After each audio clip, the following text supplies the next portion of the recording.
أخرين دولا وعطف السيحة وأخرين دولا من ولا مهندو شيب عاصم عبد الرشيد عبد علمي وأهل جومي وكتيجا جودي قلت قعدت كويس وشنو الله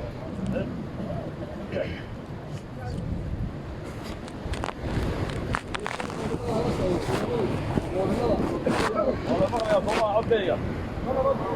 سرودي أنا رجل بسم الله الرحمن الرحيم والله وقوة فاهد بمضى حاجات تقول فيه وعايزين تعطوا واحد من على بيت الصالح بيت على مدى المحمد وعلى وجودنا يا بابا قوة الراحل وعلى وجودنا تبين أردت أروح وسؤال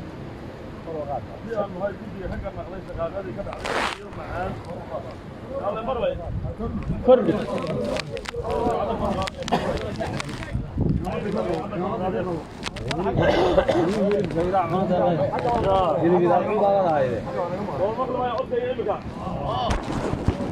الدار هاي كنت يحكي لك هذا غادي كذا عليه بيوم معان لبضت عافر على ايد ديرود فارح عبد الله على مجد محمد هذا مركي كنت وهلان كرسوليدا لبضت ديرود isla markaana ay dhageysteen dacwada labada dhinac oo ahayd muddici iyo mudacali waxay kala ahaayeen muddici beesha allamaga waxayd muddici leeyahay beesha faarax cabdillah waxayd mudacali leeyahay beesha allamagan waxaa afhayeen u ahaa waxaa afhayeen u ahaa beesha allamagan caaqil baashe cawid baashe maxamed cawid hoosiyana wuxuu ahaa qaasin cilmi siciid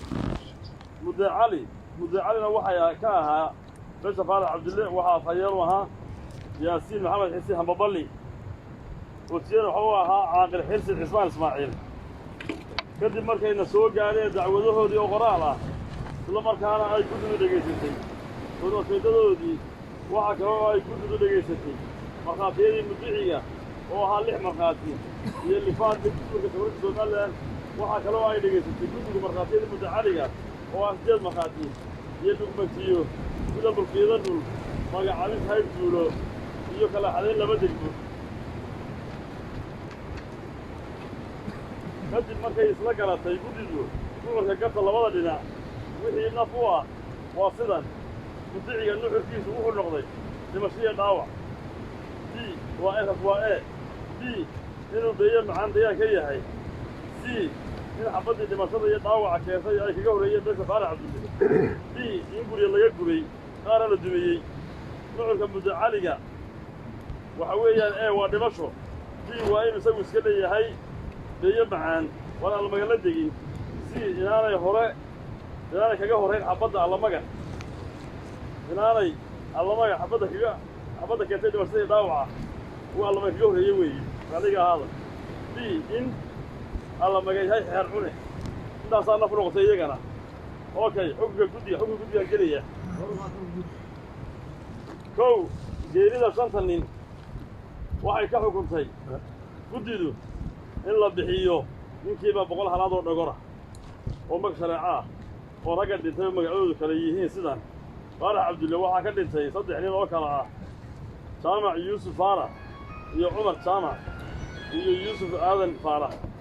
allamagana waxaa ka dhintay hayaan faarax diiriye iyo faarax cilmi maxamed xusaan maxamed waxay kale oo guddidu xukuntay in ninkiiba laga bixiyo $1 oo aas ah isla markaana laga rabo allamagan $3,000 oo sidoo kale faarax cabdullaah laga rabo $2,000 oo aas ah waxaana lagu bixinayaa goobta go'aan ka dhacay kadib go'aanka dabadiisa muddada marka la bixinayaa waa 2 bilood oo ka bilaabmaya 3 bishii 8aad kuna eeg 2020ka wax ka bilaabayaan 3 bishii 8aad oo ah maanta Soomaaliya waxaana ku eegay 3 bishii 10aad Oktoobar weeyaan 2020ka waxay kale oo go'aamisay inaan la isku gudbi karin magaha ee beel waliba keento marka laga rabo marka iyo mid xaq u lahayd goobta marka lagu kala qabanayna waa beeyo macaan okay laba dhaawaca oo ah nin allamagan ah oo magaciisa yahay Cabdi Ismaan Daahir waa in la siiyaa isla markaana waa in la siiyaa $2,000 oo bargooyo ah isla markaana markuu buugsado la xaqa 3 dilowga xabadii dhalisay dhimashada iyo dhaawaca dhaar kadib waxa cadaatay in allamagan bilaabay xabadda laguna xukumay allamagan $20,000 وأي سينا صبيان فارح عبد الله لما كان قوبته لقول بحرية تاشر كذب أفر waxay kaloo guddidu ka xukuntay dubintii iyo gubistii guryaha $1,000 oo loo xukumay boon hore oo yaalay deeyo in Faarax Cabdilasiis alla magac waxay kaloo xukuntay qasaarihii guryihii gubtay iyo kuwii la dumiyey wixii maal ku qasaaroobay dhaar kadib markii lagu dhaariyey caqlayaashii oo lagu qiimeeyey $3,740 way kala leeyihiin Basra Cali gaagaaray $830 يوسف محمد دعاري كل يده بقول لي يلا وطن إبراهيم محمد روبلي لا بقول $7 موتر واسطة كنت $450 هاي بيحيى بيس فارع عبد سن كذب markay dhageystay guddigu maqaafiyada mudiciga iyo mudacaliga waxa uu cadaatay in alla magayahay deegaan kabeeyo macaan waxayna guddigu go'aamisay in sida loo wada deganaado lambar 6 qodobka xeer cune waxa kuna oo ka dhashay ma jiro sababtoo ah wuxuu la mid yahay goobaha horta la isu diiday oo kala ah sida xayira muraayada iyo wixii la mid ah kuwaas oo aan wax xukunin ka dhalan magacyada guddiga go'aanka gaaray Siciid Bidal Guuleed waa gudoomiye